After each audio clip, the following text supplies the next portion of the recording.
नमस्कार साथियों, राधे राधे, जय श्री कृष्णा। स्वागत है आप सभी का एनडीसी क्लासेस के इस निःशुल्क ऑनलाइन प्लेटफॉर्म पर। तो आप सभी कैसे हैं? मैं उम्मीद करता हूं कि स्वस्थ और मस्त होंगे और पढ़ाई भी शानदार चल रही होगी आपकी।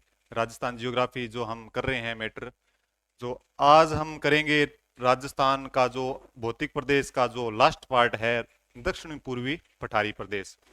तो हमने चर्चा कर ली है पूरा जो राजस्थान का है, रेतीला मरुस्थल प्रदेश, उसके बाद में अपना अरावली प्रदेश, उसके बाद में अपना पूर्वी मैदानी प्रदेश, उसके बारे में चर्चा कर ली है। लेकिन आज किसके बारे में चर्चा करेंगे? आज चर्चा करेंगे हम दक्षिण पूर्वी पठारी प्रदेश के बारे में चर्चा करेंगे। ठीक है, विस्तार से चर्चा करेंगे, कोई दिक्कत नहीं है। बाकी जो पीछे क्लास हो चुकी है उसकी तुलना में थोड़ी सी छोटी क्लास है, लेकिन आपको पूरा समझाया जाएगा, आराम से समझाया जाएगा, सरल तरीके से समझाया जाएगा कि क्या चीजें इसके अंदर खास है।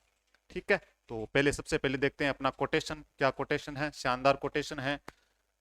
देखो क्या लिखा है। जिंदगी की असली चाल वही समझता है जो सफर की धूल को भी गुलाल समझता है।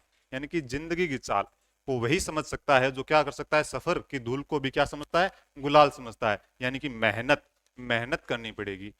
बार बार यही कोटेशन ला रहा हूं आपको मोटिवेट करने के लिए कि मेहनत हमें करनी पड़ेगी। किसी प्रकार की मेहनत हो शिक्षा के अंदर, अगर पढ़ाई के अंदर अपने को first grade second grade teacher लगना है, शिक्षक भर्ती भर्ती के अंदर अपने को सिलेक्ट करना है, तो क्या करनी पड़ेगी? मेहनत तो हमें करनी ही पड़ेगी। तो वापस देख लेते हैं कि जिंदगी की असली चाल वही समझता है जो सफर की धूल को भी गुलाल समझता है। यानी कि जो सफर है ये मेहनत तो है, यानी कि जो हम चल रहे हैं, अपना सिलेबस कंप्लीट कर रहे हैं, साथ साथ में समझते हुए चल रहे हैं, ये सफर ही है। और इसको भी हमें क्या समझना है? गुलाल समझना है। हंसी, यानी कि साथ साथ में हंसते हंसते इस चीज को समझते हुए चलना है। कोई दिक्कत नहीं है इस बात के अंदर। ठीक है, आराम से समझना है, सरल तरीके से समझना है। ठीक है, हो गया। चलें दक्षिण पूर्वी पठारी प्रदेश पर। ये देखो, आज का दक्षिण पूर्वी पठारी प्रदेश क्या कह रहा है, कौन से भाग में स्थित है? आपको पता है दक्षिण पूर्वी नाम आ गया तो राजस्थान के दक्षिण पूर्व भाग में स्थित है। सबसे बड़ी बात इसकी ये है। ठीक है, और पठार है, मैंने क्रम भी बताया था कि दक्षिण पूर्वी पठार पठारी प्रदेश का क्रम कौन सा है, तो आपका हो जाएगा दूसरा क्रम है। यानी कि ऊंचाई के मामले में दूसरा क्रम है, और बनने के मामले में भी अगर क्रम पूछ लिया जाए वो भी आपको पता होना चाहिए, तो वो भी दूसरा क्रम है। क्योंकि सबसे पहले कौन सा प्रदेश बना था? वो आपका बना था अरावली पर्वतीय प्रदेश। दूसरे नंबर पर जो था वो आपका आ जाएगा पठारी प्रदेश, जिसका पूरा नाम दक्षिण पूर्वी पठारी प्रदेश आ जाएगा। तीसरे नंबर पर पूर्वी मैदानी प्रदेश, और चौथे नंबर पर बताया था, कौन सा बताया था? रेतीला मरुस्थल। ठीक है, पश्चिमी रेतीला मरुस्थल बताया था। ठीक है, इसके बारे में अब देखो दक्षिण पूर्वी पठारी प्रदेश क्या कह रहा है, इसके बारे में अगर विस्तृत रूप से जानकारी प्राप्त करें, दक्षिण पूर्वी पठारी प्रदेश, इसको एक नाम से और जाना जाता है, इसको हाड़ौती प्रदेश भी कहा जाता है। क्या कहा जाता है? हाड़ौती प्रदेश भी इसको कहा जाता है। पता है ना आपको? हाड़ौती प्रदेश, हाड़ौती प्रदेश भी। ठीक है, इसके अलावा राजस्थान का दक्षिण पूर्वी भाग एक पठारी भाग है। यानी कि जो भाग दक्षिण पूर्वी है राजस्थान का, वो कौन सा भाग है? एक पठारी भाग है आपका। इस बात का भी ध्यान होना चाहिए। ठीक है, इसके अलावा इसके अंदर मुख्यतः मुख्यतः कौन कौन से जिले आते हैं इसके बारे में बात करें तो कोटा, बूंदी, बारां, झालावाड़, ये मुख्य रूप से आते हैं। तो दक्षिण पूर्वी पठारी प्रदेश है, इसके अंदर मुख्य रूप से ये जिले आते हैं। लेकिन जो चंबल नदी का किनारा है उसके अंदर भी कुछ जिले आ जाते हैं, जैसे कि जो धौलपुर आ जाएगा, करौली, सवाईमाधोपुर, वो जिले भी शामिल हो जाएंगे। लेकिन इसके अंदर मुख्य रूप से कौन सा आ जाएगा? आपका कोटा, बूंदी, बारां, झालावाड़, यानी कि जो कोटा संभाग है वो आ जाएगा अपना। इस बात का विशेष तौर पे ध्यान रखना है। आगे देखो, आगे लिखा है भैंसरोडगढ़ से बिजोलिया तक फैला हुआ उपरमाल का पठार भी हाड़ौती के पठार का ही भाग है। यानी कि ये जिले तो मुख्य रूप से है ही कोटा, बूंदी, बारां, झालावाड़, लेकिन बिजोलिया, बिजोलिया से लेकर कहां का है? बिजोलिया, भैंसरोडगढ़ से बिजोलिया तक फैला हुआ उपरमाल का पठार भी हाड़ौती के पठार का ही भाग है। ठीक है, इस बात का भी विशेष तौर पे ध्यान रखना है। भैंसरोडगढ़ चित्तौड़गढ़ और बिजोलिया भीलवाड़ा का जो क्षेत्र है वो क्षेत्र भी आपका किसका आ जाएगा? भाग आ जाएगा, हाड़ौती के पठार का ही आपका भाग आ जाएगा। अगर इसके बात करें जनसंख्या और क्षेत्रफल, क्षेत्रफल कितना है अगर पूछ लिया जाए तो कितना होगा बताओ आप? क्षेत्रफल पूछ लिया जाए तो कितना होगा बताओ? बताया था कितना था? 6.89%। और जनसंख्या पूछ ली जाए तो कितनी होगी? जनसंख्या कितनी होगी बताओ? 11% यहाँ पे जनसंख्या होगी। ठीक है। इसके अलावा इसका इसका क्षेत्रफल पूछ लिया जाए तो लगभग पूरा नहीं है लेकिन लगभग कितना क्षेत्र इसका होगा, लगभग 24,000 वर्ग किलोमीटर आपका इसका क्षेत्रफल हो जाएगा। इस बात का विशेष तौर पे ध्यान रखना है। ठीक है, तो दक्षिण पूर्वी पठारी प्रदेश जिसको क्या कहा जाता है, हाड़ौती प्रदेश भी कहा जाता है, हाड़ौती का पठार भी कहा जाता है। इसके अलावा दक्षिण पूर्वी भाग एक पठारी भाग है। आपको पता है जो राजस्थान का दक्षिण पूर्वी भाग है वो कौन सा भाग है, एक पठारी भाग है, पठार है। और कौन से किसका पठार है, तो विंध्याचल पर्वत का ही वो पठार माना जाता है।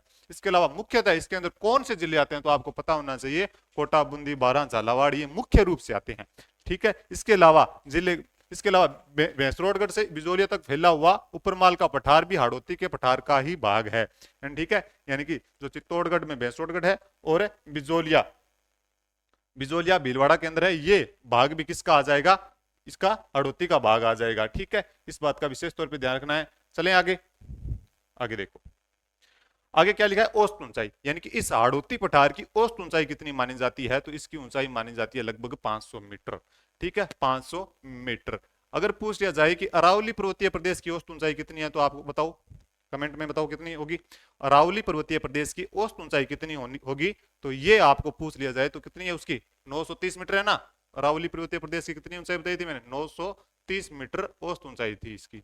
ठीक है, लेकिन उसके बाद औसत ऊंचाई के मामले में दूसरे नंबर पर आएगा आपका हाड़ौती पठार, यानी कि दक्षिण पूर्वी पठारी प्रदेश आपका आ जाएगा ऊंचाई के मामले में। इसके अलावा मिट्टी किस प्रकार की है, मिट्टी काली मिट्टी है। ठीक है, रेगुर मिट्टी है, काली मिट्टी आ जाएगी या रेगुर मिट्टी आ जाएगी। ठीक है, इस प्रकार की मिट्टी भी यहाँ पे पाई जाती है। किस प्रकार की मिट्टी है, काली मिट्टी है। ठीक है, इसको वर्टिसोल कहा जाता है। क्या कहा जाता है, वर्टिसोल। इसको क्या कहा जाता है, वर्टिसोल इसको कहा जाता है। ठीक है, वर्टिसोल कहा जाता है। यानी कि जो अपना जो मरुस्थलीय प्रदेश है उसके अंदर कितने प्रकार की मिट्टी पाई जाती है, दो रेतीली मिट्टी है, उसको क्या कहा जाता है। ठीक है, और अरावली पर्वतीय प्रदेश है उस मिट्टी को क्या कहा जाता है, आपको पता होना चाहिए। पूर्वी मैदानी प्रदेश की मिट्टी को क्या कहा जाता है, पूर्वी मैदानी प्रदेश की मिट्टी को क्या कहा जाता है, एल्फिसोल। और अरावली जो अरावली पर्वतीय प्रदेश है उसकी मिट्टी को क्या जाता है, इंसेप्टिसोल। और उसके अलावा पूछ लिया जाए रेतीले मरुस्थल की, उसकी मिट्टी को क्या कहा जाता है, तो आपको एक तो कहा जाता है, क्या कहा जाता है, एक तो कहा जाता है आपका एरिडिसोल्स। ठीक है, इस बात का आपको विशेष तौर पे ध्यान रखना है। ठीक है, औसत वर्षा, औसत वर्षा अगर पूछ ली जाए, औसत वर्षा पूछ ली जाए तो यहाँ पे सबसे ज्यादा औसत वर्षा के मामले में 80 से 120 सेंटीमीटर। ठीक है, ये प्रदेश है जहां पे सर्वाधिक वर्षा होती है, प्रदेश के मामले में, जगह का नहीं कह रहा मैं, प्रदेश के मामले में कि कौन सा प्रदेश है। भौतिक प्रदेशों की अगर बात की जाए तो किस प्रदेश में सर्वाधिक वर्षा होती है, तो वो ये भाग हो जाएगा, कौन सा, दक्षिण पूर्वी पठारी प्रदेश हो जाएगा।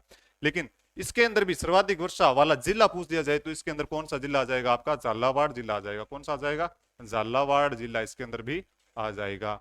ठीक है, और स्थान पूछ लिया जाए तो आपको सर्वाधिक वर्षा वाला स्थान वो आप बाद में चर्चा करेंगे, लेकिन माउंट आबू आ जाएगा आपका। ठीक है, जलवायु, जलवायु किस प्रकार की थी, कल की क्लास में पूछा था मैंने कि दक्षिण पूर्वी पठारी प्रदेश की जलवायु किस प्रकार की है, तो आपको पता होना चाहिए किस प्रकार की जलवायु है, तो अति आर्द्र जलवायु है। इसके अलावा पूर्वी मैदानी प्रदेश के कुछ हिस्से, कुछ जिलों के अंदर भी अति आर्द्र जलवायु पाई जाती है। जैसे कि कौन कौन से जिले आ जाएंगे, नीचे वाले दक्षिण जिले, बांसवाड़ा, डूंगरपुर वाले, उसके अलावा सिरोही वाला इलाका, ये अति आर्द्र जलवायु के अंदर आ जाते हैं। लेकिन अगर प्रदेश के बारे में पूछ लिया जाए आपसे तो वो कौन सा प्रदेश होगा, तो वो होगा आपका हाड़ौती प्रदेश, यानी कि दक्षिण पूर्वी पठारी प्रदेश आपका सबसे ज्यादा बारिश के मामले में औसत वर्षा के अंदर सबसे ज्यादा औसत वर्षा कहां होती है, तो दक्षिण पूर्वी पठारी प्रदेश के अंदर ही होती है। ठीक है, इसके अलावा ये पूछ लिया जाए कि यह प्रदेश अरावली पर्वतमाला तथा विंध्याचल पर्वतमाला को जोड़ने के कारण संक्रांति प्रदेश भी कहलाता है। क्या कहलाता है, ये प्रदेश क्या कहलाता है, अरावली पर्वतमाला तथा विंध्याचल पर्वत को क्या करता है, जोड़ता है, जोड़ने का काम करता है। कौन सा इंपॉर्टेंट चीज है, ये देखो इंपॉर्टेंट चीज है, क्या करता है ये प्रदेश अरावली पर्वतमाला जो राजस्थान के अंदर है और विंध्याचल पर्वतमाला जो एमपी के अंदर स्थित है उसको जोड़ने का कार्य एक प्रकार से कौन सा पठार करता है, तो ये पठार करता है, ये प्रदेश करता है, दक्षिण पूर्वी पठारी प्रदेश करता है। इस कारण से इसको क्या कहा जाता है, संक्रांति प्रदेश भी इसको कहा जाता है। इस बात का विशेष तौर पे ध्यान रखना है आपको, संक्रांति प्रदेश कौन सा कहलाता है, किस कारण से कहलाता है, ये बात ध्यान रखनी है। कौन सा कहलाता है, तो दक्षिण पूर्वी पठारी प्रदेश कहलाएगा, हाड़ौती पठार कहलाएगा संक्रांति प्रदेश के। ठीक है, इसके अलावा सर्वाधिक नदियों के प्रवाह वाला भौतिक भाग, सर्वाधिक नदियां भी कहां बहती है, यहीं बहती है। कौन सा संभाग आ जाएगा सर्वाधिक नदियों के मामले में, तो कोटा संभाग आ जाएगा। और प्रदेश पूछ लिया जाए तो आपका दक्षिण पूर्वी पठारी प्रदेश आ जाएगा, ठीक है। इसके अलावा सर्वाधिक वर्षा वाला भौतिक प्रदेश, अभी बताया था कि सर्वाधिक वर्षा भी कहां होती है, तो इसी प्रदेश के अंदर सर्वाधिक वर्षा भी होती है। इस बात का भी हमें विशेष तौर पे ध्यान रखना है। और यहाँ की जो मिट्टी है, ये मिट्टी किसके लिए उपयोगी है, अगर बात की जाए तो किसके लिए उपयोगी है बताओ?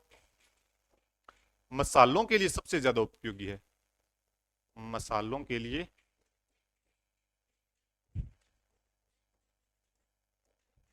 उपयोगी, यानी कि यहाँ पे मसालों की खेती की जाती है।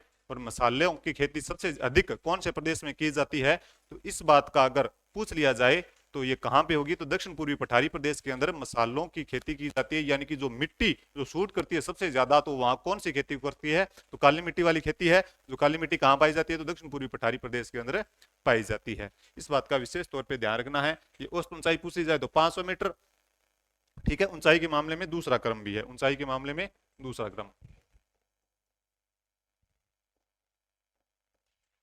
ऊंचाई में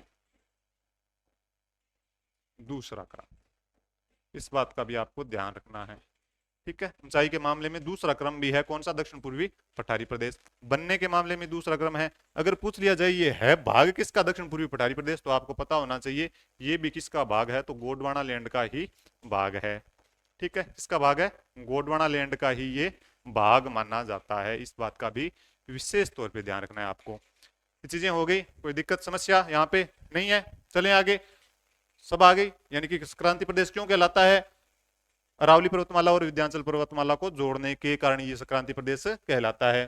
सर्वाधिक नदियों के प्रवाह वाला भौतिक भाग भी यही है, ठीक है। इसके अलावा सर्वाधिक वर्षा वाला भौतिक प्रदेश, वर्षा भी क्या होती है, यहाँ पर सर्वाधिक वर्षा होती है इस कारण से, ठीक है। ये चीजें होगी। मिट्टी काली है, कोई बड़ी बात नहीं है। ये एक ऐसा भौतिक प्रदेश है जहां पे जिलों के मामले में कुछ भी ऐसा वैसा नहीं है, यानी कुछ भी गड़बड़ नहीं हुई है। तो वो 4 जिले हैं, वही रहेंगे मुख्य रूप से कह रहा हूं, मुख्य रूप से 4 जिले वही है। इसके अलावा भैंसरोडगढ़ से बिजोलिया वाला पठार, उपरमाल का पठार, वो भाग भी इसके अंदर हाड़ौती के पठार के अंदर ही आ जाएगा। इस बात का भी विशेष तौर पर अपने को ध्यान रखना है, ठीक है। आगे देखो, आगे क्या चीज है, हाँ आपको पता होना चाहिए कि कौन सा है, मुख्य रूप से पूछ लिया जाए तो ये आ जाएगा, ठीक है, ये आ जाएगा आपका।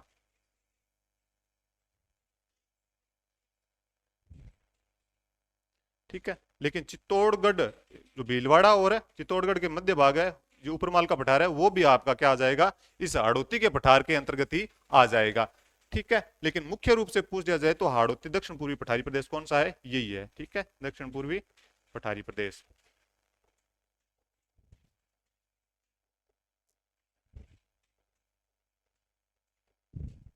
ये आ जाएगा चीज, ठीक है। लेकिन यह मुख्यतः 2 भागों में बांटा गया, जो दक्षिण पूर्वी पठारी प्रदेश है उसको भी 2 भागों में बांटा गया है। कितने भागों में बांटा गया है, 2 भागों में बांटा गया है। ये चर्चा पहले कर चुके हैं कि कौन कौन से भाग है। तो एक तो आ जाएगा विंध्यन कगार भूमि और एक है दक्कन लावा पठार, आपको पहले भी बता चुका हूं मैं। तो विंध्यन कगार भूमि के अंदर क्या चीजें हैं, अगर इसके बारे में बात की जाएगी, विंध्यन कगार भूमि ये कहां पे है, तो करौली, सवाई माधोपुर, धौलपुर, ये 3 जिले आ जाते हैं मुख्य रूप से। कौन सा, ये जो चंबल नदी वाला इलाका है जो किनारों पे है, वो क्षेत्र कौन सा आ जाएगा, विंध्यन कगार भूमि वाला क्षेत्र आ जाएगा। कौन सा आ जाएगा, विंध्यन कगार भूमि, विंध्यन कगार भूमि, ठीक है, ये क्षेत्र आ जाएगा, विंध्यन कगार भूमि वाला क्षेत्र आ जाएगा। और यह क्षेत्र बलुआ पत्थर से निर्मित है। कौन से पत्थरों से निर्मित है, तो आपसे ये पूछ लिया जाए कि विंध्यन कगार भूमि, क्वेश्चन बनता है यहां से क्या क्वेश्चन बनेगा कि ये जो विंध्यन कगार भूमि है ये किससे निर्मित है, तो आपको सीधा जवाब होना चाहिए किससे निर्मित है, तो बलुआ पत्थरों से निर्मित भाग है। कौन सा, विंध्यन कगार भूमि, दक्षिण पूर्वी पठारी प्रदेश वाला जो भाग है। इस बात का आपको विशेष तौर पर ध्यान रखना है। आगे देखो, इस भाग में चुन्ना पत्थर क्या क्या पाया जाता है, यानी कि विंध्यन कगार भूमि के अंदर मुख्य रूप से क्या पाया जाता है, तो चुन्ना पत्थर, बलुआ पत्थर और सलेटी पत्थरों की प्रधानता भी इस प्रदेश के अंदर, इस भाग के अंदर पाया जाता है। ये चीज भी इंपॉर्टेंट है। इसके अंदर क्या पाया जाता है, तो चुन्ना पत्थर, बलुआ, सलेटी पत्थरों की भी प्रधानता इसके अंदर विशेष तौर पे पाई जाती है। इस बात का भी हमें ध्यान रखना है, ठीक है। इसके अलावा चंबल नदी के बाएं किनारे, चंबल नदी के बाएं किनारे पर तीव्र ढाल के वाले कगार दिखाई देते हैं। यानी कि ये जो चंबल नदी बह रही है इसके बाईं ओर यानी कि इस ओर क्या है, तीव्र ढाल वाले क्या है, कगार दिखाई देते हैं। यानी कि एकदम से जो बीहड़ वाला इलाका है ना, उसको भी कह सकते हैं। मुख्य रूप से बीहड़ वाला इलाका चंबल बेसिन में पाया जाता है, जो पूर्वी मैदानी प्रदेशों का हिस्सा है। लेकिन यहां पर भी तीव्र ढाल वाले कगार भी मिलते हैं। कहां पे, किनारों पे, यानी कि चंबल नदी के किनारे है वहां पे तीव्र ढाल वाले क्या मिलते हैं, किनारे मिलते हैं। इसी कारण से कगार मिलते हैं। ठीक है, इस कारण से ये क्या है, ठीक है, बाएं किनारे पर तीव्र ढाल वाले कगार दिखाई देते हैं। इस बात का भी ध्यान रखना है। ठीक है, औसत ऊंचाई पूछ ली जाए तो, अगर इसकी औसत ऊंचाई पूछ ली जाए तो कितनी होगी बताओ, औसत ऊंचाई कितनी होगी इसकी, तो आपको हो जाएगी 300 से 500 मीटर। कितनी हो जाएगी, 300 से 500 मीटर हो जाएगी। ठीक है, और बात की जाए कि विंध्यन कगार भूमि है जो, ये क्या है, तो ये विंध्याचल पर्वत है। जो क्या है, विंध्याचल पर्वत।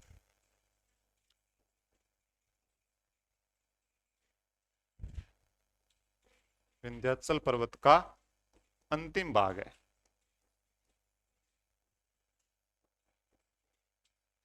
ठीक है, विंध्याचल पर्वत का अंतिम भाग भी माना जाता है। कौन सा, विंध्यन कगार भूमि है जो चंबल का इलाका है, चंबल नदी है, चंबल नदी का जो बायां किनारा है, वो मुख्य रूप से जो बायां किनारा है वही विंध्यन कगार भूमि के अंदर शामिल होता है। इस बात का विशेष तौर पर ध्यान रखना, इसको चंबल बेसिन के अंदर मत जोड़ देना। ठीक है, तो यानी कि जो मुख्यतः दो भागों में बांटा गया है, तो वो कौन कौन सा हो जाएगा, विंध्यन कगार भूमि और दक्कन लावा पठार। उसके अंदर विंध्यन कगार भूमि वाला इलाका मैंने बता दिया कौन कौन सा है, करौली, सवाई माधोपुर और धौलपुर वाला है, और यह क्षेत्र बलुआ पत्थर से निर्मित है मुख्य रूप से। इसके अलावा इस भाग में चुन्ना पत्थर, बलुआ पत्थर, स्लेटी पत्थरों की भी क्या है, प्रधानता पाई जाती है। और बाएं किनारे पर तीव्र ढाल वाले कगार भी दिखाई देते हैं। औसत ऊंचाई की बात की जाए तो 300 से 500 मीटर, और विंध्याचल पर्वत का अंतिम भाग भी यही माना जाता है। इस बात का भी हमें विशेष तौर पे ध्यान रखना है। ये हो गया आपका विंध्यन कगार भूमि। अब चलते हैं दक्कन लावा पठार। दक्कन लावा पठार, दक्कन लावा पठार के अंदर मुख्य रूप से कितने जिले आते हैं, कोटा, बूंदी, बारां, झालावाड़, ये 4 जिले मुख्य रूप से आते हैं। इसके अंदर कौन से जिले आते हैं, 4 जिले मुख्य रूप से आते हैं, और यहीं से क्वेश्चन बनता है और उठता है। ये बड़ी इंपॉर्टेंट भाग है ये दक्कन लावा पठार, दक्षिण पूर्वी पठारी प्रदेश का सबसे मुख्य भाग भी यही माना जाता है। ठीक है, इंपॉर्टेंट भाग है, क्वेश्चन यहीं से बनता है। यहां से किसी भी प्रकार का कोई भी परिवर्तन नहीं हुआ है, इस बात का भी विशेष तौर पे ध्यान रखना है। ठीक है, तो देखो इस पठार में चंबल, इस पठार में कौन सी, चंबल व उसकी सहायक नदियों ने उपजाऊ मैदान का निर्माण किया है। क्या किया है, चंबल व उसकी सहायक नदियों ने क्या किया है, इसका निर्माण किया है। अगर पूछ ली जाए तो कौन कौन सी नदियां हैं, अगर पूछ लिया जाए तो कौन कौन सी है, काली सिंध है। सहायक नदियों के बारे में कौन कौन सी है, काली सिंध, पार्वती, परवन और मेज, ये नदियां क्या है, इस क्षेत्र के अंदर दक्षिण पूर्वी पठारी प्रदेश के अंदर बहती है। और ये चंबल नदी क्या करती है, उपजाऊ मैदान का निर्माण करती है। किस, कहां पे, दक्षिण पूर्वी पठारी प्रदेश के अंदर उपजाऊ मैदानों का निर्माण कौन सी नदी करती है, तो चंबल नदी करती है, और उसके सहायक नदियां भी यहाँ पे इसका निर्माण करती है। ठीक है, तो ये जो चंबल नदी है इसके बारे में चर्चा करेंगे अपने जब अपवाद तंत्र कराएंगे। ये लास्ट क्लास है आज की भौतिक विभाजन की। ठीक है, भौतिक विभाजन की लास्ट क्लास है, उसके बाद में हम क्या करेंगे, प्रश्नोत्तरी करेंगे कल की क्लास में, और उसके बाद अपने अपवाद तंत्र स्टार्ट करेंगे कि उसके अंदर कौन कौन सी आंतरिक प्रवाह की नदियां कौन सी है, बंगाल की खाड़ी में गिरने वाली नदियां कौन सी है, उसके बाद में जो अरब सागर में गिरने वाली नदियां कौन सी है, उनकी सहायक नदियां कौन सी है, चंबल की सहायक नदियां, बनास की सहायक नदियां, लूणी की सहायक नदियां, तो आंतरिक प्रवाह के अंदर कौन सी, घग्गर नदी, बाणगंगा नदी, कांतली नदी, इसके बारे में, इनके बारे में भी विस्तार से चर्चा करेंगे अपने। ठीक है, कोई दिक्कत नहीं है, अपने आराम आराम से पढ़ेंगे, पढ़ते हुए चलेंगे, समझते हुए चलेंगे। मैप होना चाहिए, बार बार कह रहा हूँ, और नोट्स भी साथ साथ में आपको बनाते हुए चलना है।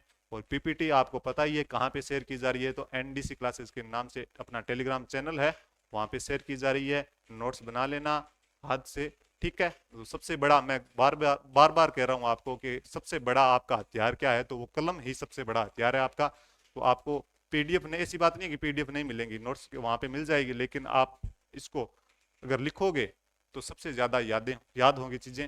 ठीक है, सरल तरीके से याद होगी, कोई बड़ी बात नहीं है कि याद होगी नहीं, बिल्कुल याद होगी यहाँ पे। ठीक है। तो सबसे देख लेते हैं, दक्कन लावा पठार कोटा बूंदी बारां झालावाड़ वाला इलाका आ जाएगा। ठीक है, इसके अंदर चंबल व उसकी सहायक नदियां जैसे काली सिंध, पार्वती, परवन और मेज जो सहायक नदियां हैं वो बहती है, जो अपने अपवाह तंत्र के अंदर पड़ेंगे। इसके अलावा प्रमुख फसल कौन सी है? तो प्रमुख फसल है कपास, सोयाबीन और चावल। ये प्रमुख फसलें हैं। किस कारण से होते हैं? यहाँ की मिट्टी के कारण होते हैं। मिट्टी किस प्रकार की है? तो काली मिट्टी है आपको पास। ठीक है, काली मिट्टी है। काली मिट्टी होने के कारण यहाँ की जो फसल है कपास, सोयाबीन, चावल मुख्य रूप से होती है। ठीक है, मिट्टी किस प्रकार की है? यानी सबसे उपजाऊ मिट्टी अगर पूछ लिया जाए तो वो काली मिट्टी होती है। और वो कौन से प्रदेश के अंदर है? तो दक्षिण पूर्वी पठारी प्रदेश के अंदर है। ठीक है, इस बात का विशेष तौर पर ध्यान रखना है। जिले कौन से बताए थे? तो आपको पता है, ये आ जाएगा आपका कोटा, बूंदी, बारां, झालावाड़। बताने की जरूरत है क्या कि कौन से जिले कहाँ पे है? बताओ। आपको पता होना चाहिए कि मैप करवा रखा है मैंने कि कौन सा भाग कहाँ पे होगा। तो ये आपका आ जाएगा, कौन सा आ जाएगा? दक्कन लावा पठार।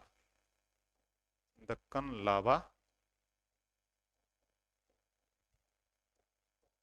पठार आ जाएगा। ठीक है, दक्कन लावा पठार वाला भाग आ जाएगा, कोटा, बूंदी, बारां, झालावाड़। और काली मिट्टी इसकी विशेष रूप से पाई जाती है। इस कारण से धरातलीय धरातलीय समता होने के कारण कृषि उपयोगी क्षेत्र है। यानी कि जो क्षेत्र है यहाँ पे, जो पठार है लेकिन असमतल पठार नहीं है।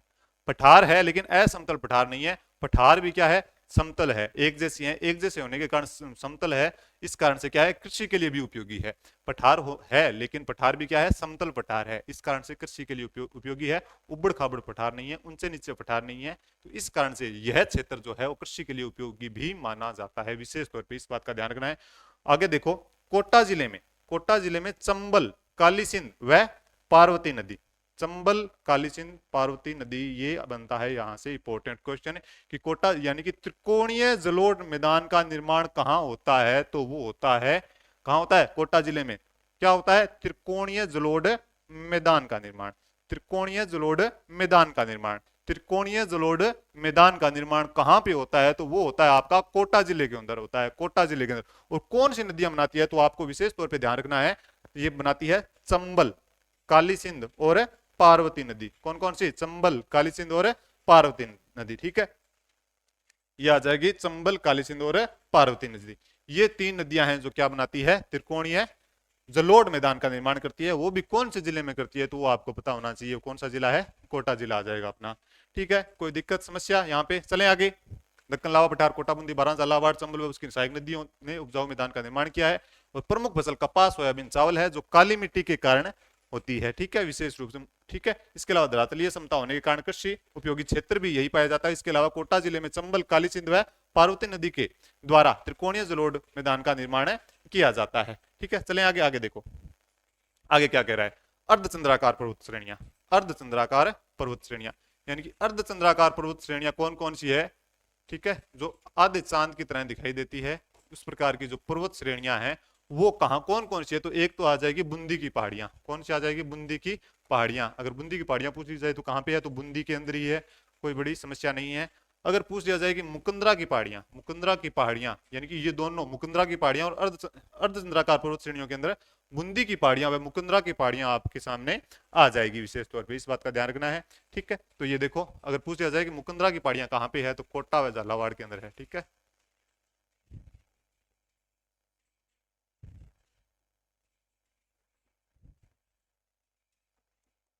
कहां पे है? कोटा व झालावाड़, ये आ जाएगी चीजें। सिंपल चीजें हैं, बिल्कुल कोई दिक्कत नहीं है। महान सीमा भ्रंश, यहां से क्वेश्चन बनता है। महान सीमा भ्रंश, ये भी इंपॉर्टेंट चीजें हैं, याद कर लेना। जहां से इंपॉर्टेंट लगा रहा हूं वो बहुत ज्यादा इंपॉर्टेंट है, क्वेश्चन बनने के चांसेस सबसे ज्यादा यहीं से हैं। ठीक है, तो अरावली व विंध्याचल पर्वतमाला का मिलन स्थल होने के कारण महान सीमा भ्रंश कहलाता है। यह बेंगू, उत्तरी कोटा और संतूर के अंदर है। यानी कि जो महान सीमा भ्रंश है, एक प्रकार से कह सकते हैं अरावली व विंध्याचल पर्वत, यानी कि इसको संक्रांति प्रदेश भी कहते हैं, अभी बताया था संक्रांति प्रदेश भी कहते हैं। इसके अलावा इसको क्या कहा जाता है? महान सीमा भ्रंश भी कहा जाता है। यानी महान सीमा भ्रंश है जो एक प्रकार से क्या होता है? अरावली प्रदेश और विंध्याचल पर्वत दोनों आपस में क्या मिलती है? एक तो अरावली प्रदेश आ गया, ठीक है, एक आ गया, यानी कि जो भाग है वो यहां से लगता है, और एक आ गया आपका विंध्याचल पर्वत। यानी कि ये दोनों का भाग मिलने के कारण क्या कहलाता है, ये कहलाता है महान सीमा भ्रंश। ठीक है, महान सीमा भ्रंश भी ये कहलाता है आपका। ठीक है, तो क्या कहलाता है, अरावली पर्वतमाला, और एक तरफ आ जाएगी अरावली और एक तरफ आ जाएगा आपका विंध्याचल। तो ये दोनों का मिलन स्थल होने के कारण दोनों क्या मिलती है, यहाँ पे मिलती है। कौन से स्थान पे मिलती है, बेंगू, चित्तौड़गढ़, उत्तरी कोटा। ठीक है, और संतूर, संतूर कहाँ पे है, बूंदी के अंदर। कहाँ पे है, बूंदी के अंदर है, इस कारण से। ठीक है, संतूर बूंदी के अंदर, बेंगू आपको पता है, चित्तौड़गढ़ उत्तरी कोटा के अंदर। ये महान सीमा भ्रंश कहलाता है। किस कारण से कहलाता है, उत्तरी अरावली व विंध्याचल पर्वतमाला का मिलन स्थल होने के कारण। इसके अलावा क्रांति प्रदेश भी कहलाता है। ठीक है, बूंदी की पहाड़ियां, हाँ यही चीज महान सीमा भ्रंश से संबंधित ये चीज है, बूंदी की पहाड़ियां। बूंदी की पहाड़ियां यही स्थान है जो अरावली और विंध्याचल पर्वतमाला का मिलन स्थल है, इसी कारण से। ठीक है, यह दोहरी पर्वतमाला के रूप में विस्तारित है। किस किस प्रकार की, दोहरी पर्वतमाला। दोहरी पर्वतमाला आपको पता है, अरावली पर्वतमाला और विंध्याचल पर्वतमाला, यही चीजें हैं, बिल्कुल सेम चीजें हैं, अरावली और विंध्याचल। इन दोनों का मिलन स्थल होने के कारण क्या कहलाता है, ये दोहरी पर्वतमाला कहलाता है। और बूंदी की पहाड़ियां जो है, ठीक है, कहां पे है, बूंदी के अंदर है। कोई दिक्कत समस्या यहाँ पे कोई नहीं है, चलें आगे। ठीक है, बूंदी की पहाड़ियां, और बूंदी की पहाड़ियां यानी कि अगर इसके अंदर बूंदी के अंदर बात करें तो दर्रे किस प्रकार के, कितने दर्रे हैं बूंदी के प्रमुख दर्रे।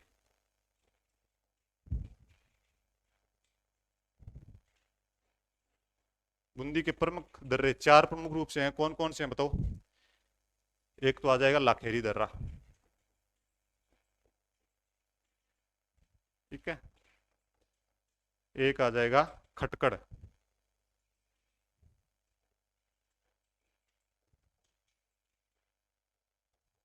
ठीक है, एक आ जाएगा रामगढ़, और एक आ जाएगा जेतावास। जेतावास दर्रा। ठीक है, ये कहाँ पे है, बूंदी में है प्रमुख रूप से। अब बूंदी के अंदर कितने दर्रे प्रमुख रूप से पाए जाते हैं, तो आपको पता होना चाहिए, लाखेरी दर्रा भी है, खटकड़ दर्रा भी है, रामगढ़ दर्रा भी है, और जेतावास दर्रा भी है। इसको याद कैसे करोगे, छोटी स्ट्रिक बता दो। ठीक है, बता दो क्या, किस प्रकार से याद करोगे, लाखेरी, खटकड़, रामगढ़ और जेतावास। ठीक है, लाख राज्य। ठीक है, इसका अगर आप ट्रिक के इस रूप में इस्तेमाल करके देखोगे तो किस प्रकार कर सकते हो, देखो, लाख राज्य। ठीक है, इस प्रकार से आप इसका ये आ जाएगा। ला से क्या आ जाएगा, लाखेरी दर्रा। ठीक है, ख से खटकड़, लाखेरी, ख आगे सीधा ख है ना, तो ख से खटकड़ आ जाएगा। रा से रामगढ़ और जैसे जेतावास दर्रा। ये क्या है, बूंदी के प्रमुख दर्रे माने जाते हैं। कितने दर्रे हैं, चार प्रमुख दर्रे हैं, लाख राज्य। ठीक है, कोई समस्या, चलें आगे। अर्धचंद्राकार पर्वत श्रेणियां यानी कि अर्धचंद्राकार आकृति की पाई जाती है बूंदी की पहाड़ियां व मुकुंदरा की पहाड़ियां। मुकुंदरा की पहाड़ियां कहां है, तो कोटा व झालावाड़ के अंदर है। महान सीमा भ्रंश यानी कि अरावली व विंध्याचल पर्वतमाला का मिलन स्थल होने के कारण महान सीमा भ्रंश कहलाता है। और यह भ्रंश बेंगू, उत्तरी कोटा और संतूर के अंदर है, बेंगू चित्तौड़गढ़ के अंदर और संतूर बूंदी के अंदर है। ठीक है, इस बात का ध्यान रखना है। बूंदी की पहाड़ियां यह दोहरी पर्वतमाला के रूप में विस्तारित है, इस बात का ध्यान रखना है। बूंदी के चार दर्रे हैं, लाखेरी दर्रा, खटकड़ दर्रा, रामगढ़ दर्रा और जेतावास दर्रा भी आ जाएगा आपका। ठीक है, सिंपल चीजें हैं बिल्कुल। आगे देखो, आगे देखो मुकुंदरा की पहाड़ियां। मुकुंदरा की पहाड़ियां अभी बताया था कोटा व झालावाड़ में है, अभी हो गया ये चीजें। लेकिन अगर इसकी बात की जाए मुकुंदरा की पहाड़ियां की, तो लंबाई की बात की जाए तो ये लगभग 120 किलोमीटर आ जाएगी। कितनी आ जाएगी, 120 किलोमीटर आ जाएगी। अगर बूंदी की पहाड़ियों के बारे में बात की जाए तो इसकी लंबाई आ जाती है आपकी लगभग 96 किलोमीटर। ठीक है, 96 किलोमीटर बूंदी की पहाड़ियों की है, और मुकुंदरा की पहाड़ियों की कितनी है, तो 120 किलोमीटर आ जाएगी आपकी। ठीक है, और मुकुंदरा की पहाड़ियां सर्वाधिक कहाँ हैं, तो आपका इसलिए पूछ लिया जाए कि सर्वाधिक कहाँ है, तो कोटा के अंदर क्या है, सर्वाधिक फैली हुई है ये। ठीक है, इस बात का भी थोड़ा सा ध्यान रखना वैसे। ठीक है, लंबाई की पूछ ली जाए कि मुकुंदरा की पहाड़ियों की, तो 120 किलोमीटर है, और कोटा व झालावाड़ के अंदर है। ये चीज ध्यान ही रखनी है कि मुकुंदरा की पहाड़ियां कहाँ स्थित है, तो कोटा व झालावाड़ के अंदर है, और लंबाई 120 किलोमीटर, और सर्वाधिक कहाँ पे है, तो कोटा के अंदर है। ठीक है, शाहबाद का उच्च क्षेत्र, शाहबाद 12 है, कहाँ पे, शाहबाद 12। यहां से भी इंपॉर्टेंट क्वेश्चन उठता है यहां से भी इंपॉर्टेंट क्वेश्चन ये उठता है कि शाहबाद का उच्च क्षेत्र, इसमें रामगढ़ के पास, रामगढ़ के पास घोड़े की नाल आकृति, घोड़े की नाल की आकृति, घोड़े की नाल आकृति की पर्वत श्रेणी का विस्तार है। ठीक है, घोड़े की नाल की आकृति की पर्वत श्रेणी का विस्तार है। इसमें रामगढ़ के पास, रामगढ़ कहाँ है, 12 के अंदर है, शाहबाद का क्षेत्र है जो। ठीक है, इसके मध्य एक उल्कापिंड गिरने से बनी एक झील स्थित है। उल्कापिंड गिरने से बनी एक झील भी यहाँ पे क्या है, झील स्थित है। क्या गिरने से, उल्कापिंड गिरने से यहाँ पे एक झील का निर्माण हुआ है। और ये ठीक है, इस बात का ध्यान रखना है कि रामगढ़ के पास जो घोड़े की नाल, जो घोड़े की नाल होती है ना, उसी प्रकार से जो उसकी आकृति की ही पर्वत श्रेणी है, तो वो कहां पे है, शाहबाद के अंदर है। शाहबाद के अंदर ही कहां है, रामगढ़ के पास पाई जाती है इस प्रकार की आकृति। ठीक है, जो पहाड़ी पाई जाती है, पर्वत श्रेणी का विस्तार है। और वो वहां पे क्या है, जिसके मध्य उल्कापिंड गिरने से बनी एक झील स्थित है। झील बनी है, वो भी किससे बनी है, उल्कापिंड गिरने से बनी है। किससे बनी है, उल्कापिंड गिरने से एक झील का निर्माण हुआ है। ठीक है, इस बात का ध्यान रखना है। और उसका नाम दिया गया है रामगढ़ क्रेटर झील। ठीक है, रामगढ़ क्रेटर झील उसका भी नाम दिया गया है। इस बात का विशेष तौर पे ध्यान रखना है। ठीक है, ये चीजें हो गई, कोई दिक्कत नहीं है। मुकुंदरा की पहाड़ियां 120 किलोमीटर और कोटा व झालावाड़ के अंदर है। शाहबाद उच्च क्षेत्र कहाँ पे है, शाहबाद 12 के अंदर है। इसमें रामगढ़ के पास घोड़े की नाल की जैसी आकृति की पर्वत श्रेणी का विस्तार है, जिसके मध्य उल्कापिंड गिरने से बनी एक झील का भी निर्माण हुआ है, स्थित है। वो कहां पे है, तो 12 के अंदर है। रामगढ़ क्रेटर झील भी इसको बोला जाता है। ठीक है, देखो आगे आगे, रामगढ़ क्रेटर, रामगढ़ क्रेटर विश्व के 200वें क्रेटर की मान्यता 2021 में मिली। यहां से क्वेश्चन पक्का उठेगा, नोट कर लो ये चीजें। यहां से क्वेश्चन जरूर उठेगा, पक्का उठेगा कि रामगढ़ क्रेटर झील का निर्माण किससे हुआ है, उल्कापिंड गिरने से। क्या मान्यता, किसकी मान्यता मिली है, तो विश्व के 200वें क्रेटर की मान्यता मिली है। कब मिली है, तो 2021 के अंदर मिली है। इस बात को विशेष तौर पे ध्यान दे लेना। और मान्यता दी किसने है, ये पूछ लिया जाए तो दी है earth impact database society of Canada ने इसकी मान्यता दी है। इस बात का ध्यान रख लेना, किसने दी है, earth impact database society of Canada ने। क्या मान्यता दी है कि विश्व के 200वें क्रेटर की मान्यता, विश्व के 200वें क्रेटर की मान्यता दी है, 2021 में मिली है। रामगढ़ क्रेटर झील बोला जाता है इसको, रामगढ़ क्रेटर। ठीक है, और उल्कापिंड गिरने से, ठीक है, झील का निर्माण हुआ है। एकमात्र झील है जो उल्कापिंड गिरने से इसका निर्माण हुआ है। इस बात का ध्यान रखना है। ठीक है, इसके अलावा राज्य का प्रथम जियो हेरिटेज स्थल, राज्य का प्रथम, राज्य का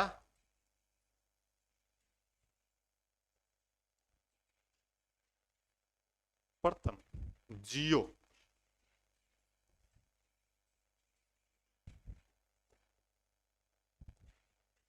हेरिटेज स्थल भी, ठीक है, राज्य का प्रथम जियो हेरिटेज स्थल भी इसको कहा गया है। उल्कापिंड गिरने से झील बनी है, इसका बात, इस बात का भी मैंने बता दिया है। उल्कापिंड गिरने से झील का निर्माण, उल्कापिंड गिरने से झील का निर्माण भी हुआ है। इस बात का भी विशेष तौर पे ध्यान रखना है अपने को कि रामगढ़ क्रेटर है, विश्व के 200वें क्रेटर की मान्यता मिली है, 2021 में मिली है। दी किसने है, तो earth impact database society of Canada ने दी है। और बात की जाए तो राज्य का प्रथम जियो हेरिटेज स्थल भी यही है, रामगढ़ क्रेटर झील। और उल्कापिंड गिरने से ये झील बनी है, इसका निर्माण हुआ है। इसके अलावा पूछ लिया जाए कि डगगंगदार क्षेत्र, डगगंगदार क्षेत्र कहां पाया जाता है, तो ये भी आपको ध्यान रखना है। ये कहां पाया जाता है, झालावाड़ में पाया जाता है। डगगंगदार क्षेत्र क्या चीज है, डगगंगदार क्षेत्र आपको पता है।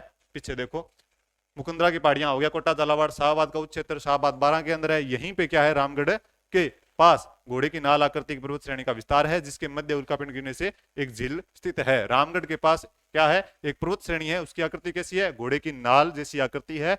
और वहीं पर एक क्या है, झील का निर्माण हुआ है। ठीक है, उल्कापिंड गिरने से। उस झील का नाम क्या है, तो रामगढ़ क्रेटर झील है। विश्व के 200वें क्रेटर की मान्यता भी इस झील को मिली है। ठीक है, 2021 में किसने दिया, तो earth impact database society of Canada ने। और इसके बाद डगगंगदार क्षेत्र भी किसको कहा जाता है, तो वो झालावाड़ को कहा जाता है। इसके अलावा राज्य का प्रथम जियो हेरिटेज स्थल कौन सा है, तो रामगढ़ क्रेटर झील। ठीक है। चले आगे, आगे देखो, आगे क्या है, आगे राजस्थान के प्रमुख पठार, राजस्थान के प्रमुख पठार। सबसे पहले आ जाएगा आपका उड़िया का पठार, उड़िया का पठार सिरोही के अंदर है, 1360 मीटर है, सिरोही के अंदर है, 1360 मीटर है, गुरु शिखर के नीचे स्थित है। यह पठार क्या है, गुरु शिखर के नीचे स्थित है, गुरु शिखर के नीचे,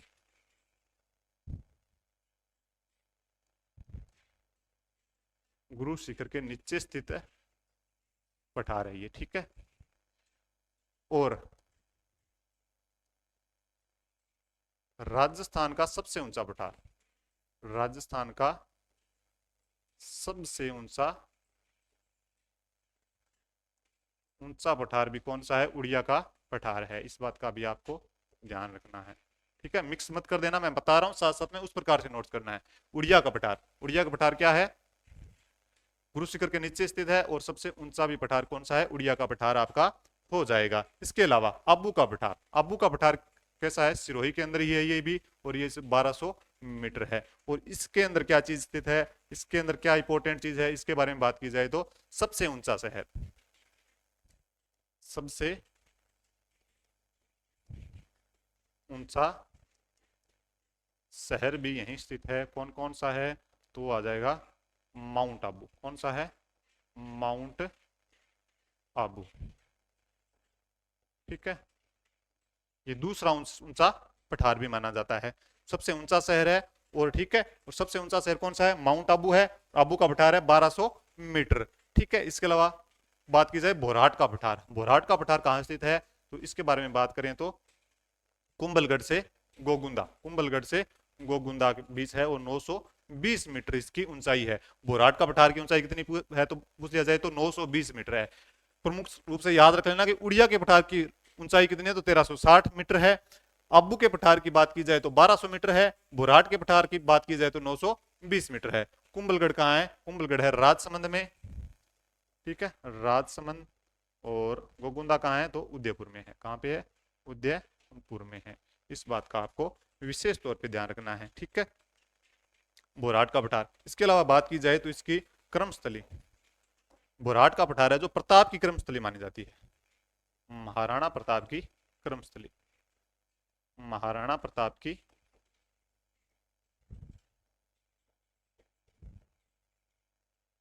क्रमस्थली भी कौन सा भाग माना जाता है, तो भोराट का जो पठार है वो महाराणा प्रताप की क्रमस्थली भी माना जाता है। तो अगर पूछ दिया जाए कि क्रमस्थली किसकी क्रमस्थली है, भोराट का पठार, तो महाराणा प्रताप की क्रमस्थली है। इस बात का विशेष तौर पे अपने को ध्यान रखना है, ठीक है। ये चीजें होगी। फिर है मेसा का पठार, मेसा का पठार, ये इंपॉर्टेंट है अपने आप में, क्योंकि इस मेसा के पठार पे क्या स्थित है, चित्तौड़गढ़ दुर्ग स्थित है। इस पठार के ऊपर क्या स्थित है, चित्तौड़गढ़ दुर्ग स्थित है। इस बात का ध्यान रखना है। अगर इसकी ऊंचाई की बात की जाए तो लगभग 620 मीटर, कितनी है, 620 मीटर इसकी ऊंचाई मानी जाती है, ठीक है, 620 मीटर।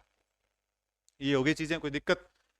राजस्थान के प्रमुख पठारों में उड़िया का पठार सबसे ऊंचा, आबू का पठार 1200 मीटर, भोराट का पठार कुंभलगढ़ से गोगुंदा के बीच है जो, ठीक है, जो राजसमंद में कुंभलगढ़ गोगुंदा उदयपुर में है, ठीक है, 920 मीटर ऊंचाई है। मेसा का पठार चित्तौड़गढ़ दुर्ग स्थित है। इस जो मेसा का पठार है उसके अंदर, उसके ऊपर कौन सा दुर्ग स्थित है, इसके बारे में पूछ लिया जाए तो आपका आ जाएगा चित्तौड़गढ़ दुर्ग है, वो किसके ऊपर स्थित है, तो मेसा के पठार के ऊपर स्थित है। और कितना ऊंचा है, तो वो 620 मीटर ऊंचा है। इस बात का ध्यान रखना है, ठीक है। पॉइंट टू पॉइंट चलना है अपने को, कोई दिक्कत नहीं है, समस्या नहीं है, आराम से याद होगी चीजें, ठीक है। आगे देखो, आगे आ जाएगा आपका लसाड़िया का पठार। क्या आ जाएगा, लसाड़िया का पठार जयसमंद झील के पूर्वी भाग, यानी कि ये जो पठार है कहां स्थित है, तो जयसमंद झील है उसके पूर्वी भाग में स्थित है। तो जयसमंद झील पहले तो कहां थी, उदयपुर में थी, लेकिन अब कहां पे आ गई, ये सलूम्बर में आ गई है। कहां पे है, सलूम्बर में है, ठीक है, सलूम्बर में है। और जयसमंद झील के पूर्वी भाग में है, और कट्टा फटा भाग है। क्या है, कट्टा फटा हुआ भाग है, कट्टा फटा भाग। जो लसाड़िया का पठार है वो कट्टा फटा भाग है, इसका जयसमंद झील के पूर्वी भाग में स्थित है। लसाड़िया का पठार किसको कहा जाता है, जो जयसमंद झील के पूर्वी भाग में कट्टा फटा हुआ भाग स्थित है, उसे ही लसाड़िया का पठार कहा जाता है। और ये जयसमंद झील कहां पे, अगर ये पूछ दिया जाए, ये सबसे मोस्ट इंपोर्टेंट क्वेश्चन बनता है कि लसाड़िया का पठार कहां पे है, तो वो आपका आ जाएगा सलूम्बर में आ जाएगा। जयसमंद झील, जयसमंद झील कहां पे स्थित है, तो वो भी आपकी किस में आ जाएगी, सलुम्बर में आ जाएगी। इस बात का विशेष तौर पे अपने को ध्यान रखना है। हो गई चीजें। आगे देखो, बोमट का पठार। बोमट का पठार ये भी बताया था, कल ही बताया था, शायद कल ही बताया था ना। इंपॉर्टेंट आ जाएगा, फिर आ जाएगा इंपॉर्टेंट। कौन सा जुड़ गया, नया जुड़ गया, सलुम्बर आ गया इसके अंदर। कल बताया था कि बोमट उड्डसी, बोमट उड्डसी, लेकिन इसके अंदर सलुम्बर और आ गया। उदयपुर, डूंगरपुर, सिरोही का भाग आ जाएगा। इसके अलावा उदयपुर, डूंगरपुर, सिरोही के अलावा सलुम्बर का भाग भी इसके अंदर आ जाएगा। किसके अंदर, बोमट के अंदर। क्योंकि उदयपुर से कौन सा जिला अलग हो चुका है, तो एक जिला अलग हो चुका है, वो है सलुम्बर आ जाएगा अपना। ठीक है, वेरी इंपॉर्टेंट है ये चीज, कोई दिक्कत नहीं है। ठीक है, ये चीजें आ गई। इसके अलावा देखो, क्रास का पठार। क्रास का पठार वह कांकणवाड़ी का पठार, ये कहां पे है, तो ये अलवर के अंदर स्थित है। कहां पे स्थित है, अलवर के अंदर स्थित है। और है कहां पे, प्रमुख रूप से पूछ लिया जाए तो सरिस्का अभ्यारण्य के अंदर है। कहां पे है, सरिस्का अभ्यारण्य में